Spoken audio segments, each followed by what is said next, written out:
Chapter 17, Special Occasion Speaking, for use with the public speaking projects, Public Speaking, the Virtual Text. Please note that this PowerPoint will not cover all of the material found in Chapter 17, and there may be one or two items covered in this tutorial that might not necessarily be found in the chapter. The purpose of special occasion speaking is to try to magnify the emotions of the audience. Usually we're focusing on something significant, something memorable, and there's often emotion associated with these type of events.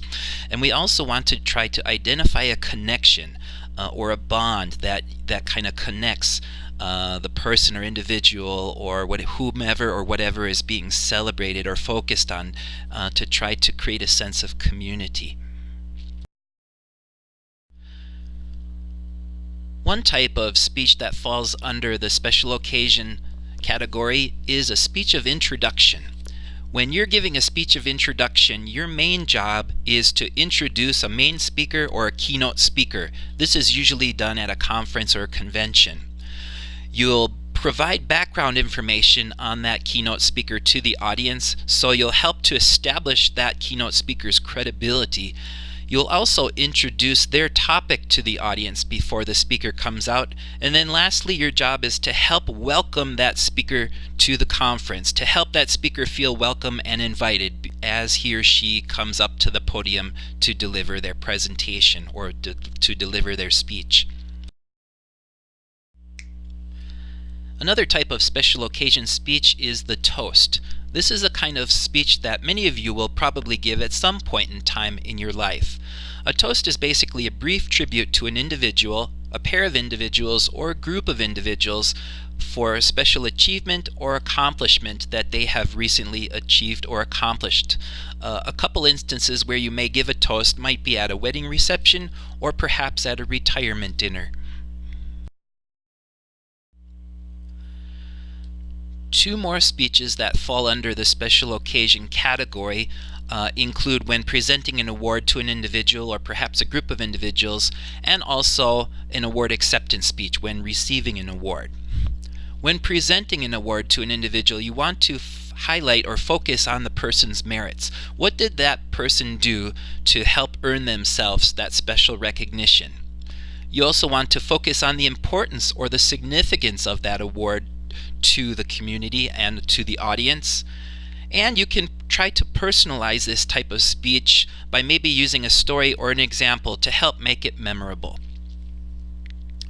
When receiving an award, when giving a speech for receiving an award, of course you want to express appreciation and you want to thank and acknowledge those who may have contributed or helped you to earn that special recognition.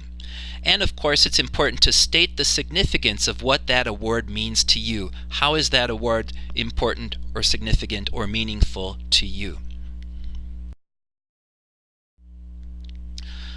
Another type of speech that falls under this special occasion umbrella is called the commemorative speech, or sometimes referred to as a tribute speech.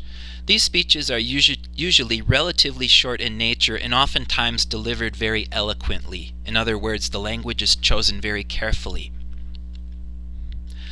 When giving this type of speech, you're paying tribute to an individual, perhaps a group of individuals, maybe an event, an idea, or maybe even a monument.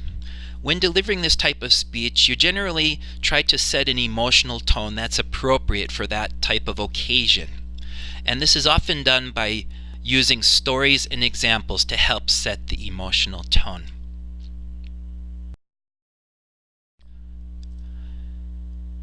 As you prepare your special occasion speech, keep these following things in mind. Generally speaking, these speeches are relatively short in nature, say about 3 to 5 minutes in length, give or take. Regardless of the type of special occasion speech you're delivering, you want to have a positive message. You want to come across and have a positive message for the audience that have gathered there for your speech.